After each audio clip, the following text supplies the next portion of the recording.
ब्रह्मांड निवासी विष्णु ने संसार के कल्याण से पूछा, ये सूर्य कली काल में लोगों के बालक कैसे जीवित रहेंगे, विवाहित कैसे होंगे, इसका कोई उपाय बताइए। उसी समय बहुत से लोगों ने आपस में सलाह किया कि क्या कलयुग में माता के जीवित रहते पुत्र मर जाएंगे। जब वे आपस में निर्णय नहीं कर सके तो गौतम जी के पास पहुंची, पूछने गई और उससे पूछा डिफरेंट कौन सा उपाय करने से बच्चे दीर्घायु होंगे, ये आप पूरा करके ठीक कहिए। हम बोले कि सतयुग में सत्यवचन बोलने वाला, सत्य सत्य करने वाला समदर्शी वाहन नामक एक राजा था। एक बार वो अपनी स्त्री के साथ और वही रहने लगा। एक दिन अधिक कोई रोने लगी। वह हृदय के दर्शन से निराश हो चुकी थी। उसका पुत्र मर चुका था। वह रोती हुई कहती थी, हाय बूढ़ी माता के सामने मेरा बेटा मरा जा रहा है। उसका रोदन सुन करके राजा जी वाहन करके मानो हृदय स्थिर हो गया। वह तत्काल और पूछा, हमारा बेटा कैसे मरा। बूढ़ी माता ने कहा, जरूर प्रतिदिन आकर के गाँव के बच्चे को खा जाए करते और उससे आलूता। राजा ने कहा, माता मत रो, आमन से बैठो, मैं तुम्हारे बच्चे को बचाने का यत्न करता हूँ। ऐसा कह करके राजा उस स्थान पर गया जहाँ गुरु आकर के आया करता था।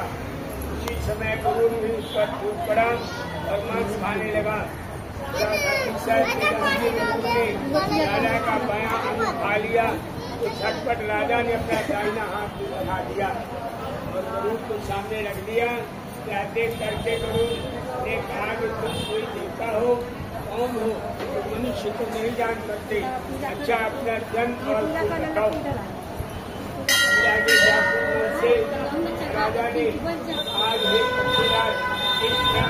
माना व्यर्थ है, अपनी इच्छा अपना पेट भरो, मेरा सुन करके पूरे आदर के राजा ने कहा, मेरी माता का नाम शब्या है, मेरे पिता का नाम शालिवाहन है। सूर्य वंश में मेरा जन्म हुआ है और वाहन मेरा नाम है। राजा की दयालुता के कहा, हमारे मन में जो विलासा हो। राजा ने कहा, यदि यह है अच्छा खाना अब तक ये बच्चे को खाया है, इसके बाद आप बच्चे नहीं खाएंगे। अब से आप यहाँ बाल बनाता है, कोई ऐसा उपाय करे यहाँ से उत्पन्न हो। बहुत दिनों कहा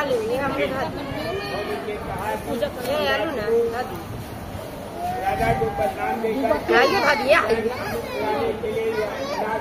चले गए।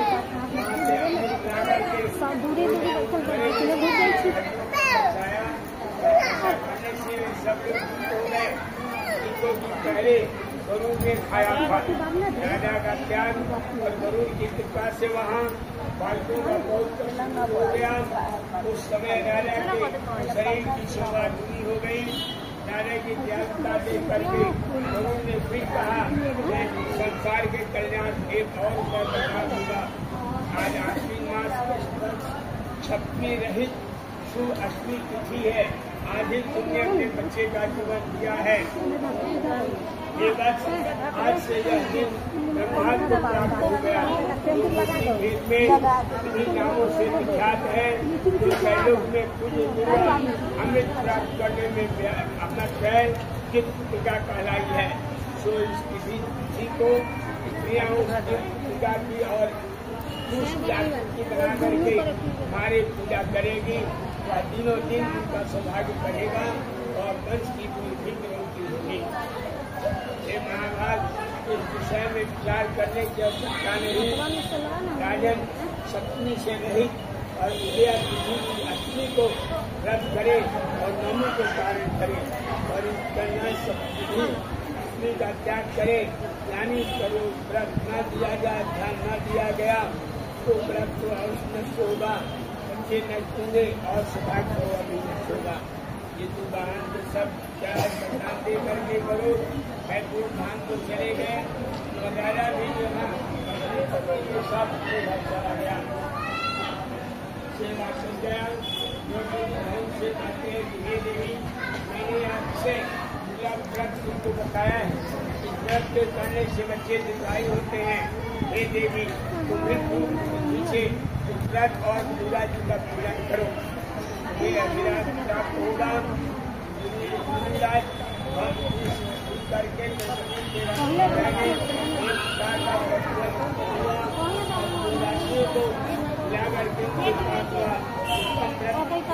गौतम जी ने कहा कि यह व्रत और उसको भाव को किसी एक चीज ने सुन लिया और अपनी सखी प्यारी को बताया। उसके बाद सहा कर बैठ करके छीन ले और उसी वृक्ष के एक होते में बैठ करके सियारी भी किया।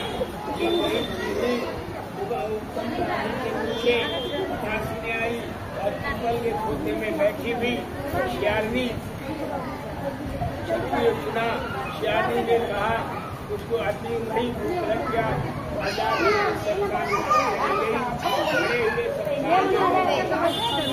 शिक्षा का भोजन किया और चीर बिना कुछ खाए पिए रह गई। जो सवेरा हुआ वह सवेरा होते ही वो खाने में गई, गौ का दूध पी लिया, सब से गए, उसको फल की प्राप्ति मिल गई। इसी तरह से अयोध्या में दोनों बहनों का जन्म हुआ, एक राजरानी हुई और एक जो राजा थे उनसे ब्याही गई, दूसरे उनके मंत्रीगण से ब्याही गई। दोनों सब लक्षणों से युक्त थी, इसलिए बड़ी लड़की काशीराज के साथ और छोटी लड़की मंत्री के साथ गर्भ ज्ञान अग्नि से सामने चित्र पर ब्याही गई। कुंभ कर्म के फल कर्म से वह नहीं राजरानी थी और जिस किसी में संतान पैदा करती थी वह उत्पन्न करती वह मर जाता था। गुरु ज्ञान के बातों को स्मरण करने वाले मंत्री को पत्नी ने अस्पतालों से तेजस्वी 8 बेटे उत्पन्न हुए और सभी जीवित रह गए। अपनी बहन के पुत्रों को जीवित देख करके ईर्ष्याग्रस्त राजरानी ने अपनी स्वामी से कहा कि यदि तुम मुझे मुक्त करना चाहते हो, चाहते हो तो इस मंत्री के भेजो जहाँ वो दोनों दिए गए हैं, यानी वो मर गए हैं। उस समय राजा ने उसकी काला द्वारा कार्य सहयोग से लिए गए। मंत्री पत्नी ने दल से बचा लिया। एक दिन राजा ने अपने आदमियों से उस पुत्रों को सिर कटवा करके थाली में रखवाया और पुजारी उनकी माता मंत्री के साथ भेज दिया, किंतु वे आंखों से जेवरात बन गया और भले चंगे आंखों बच्चे अपनी माँ के पास चले गए। वापिस चले गए, उसको देख करके राजपत्नी को बड़ा विस्मय हुआ। अंत में वह मंत्री की पत्नी के साथ आई और उसने पूछा और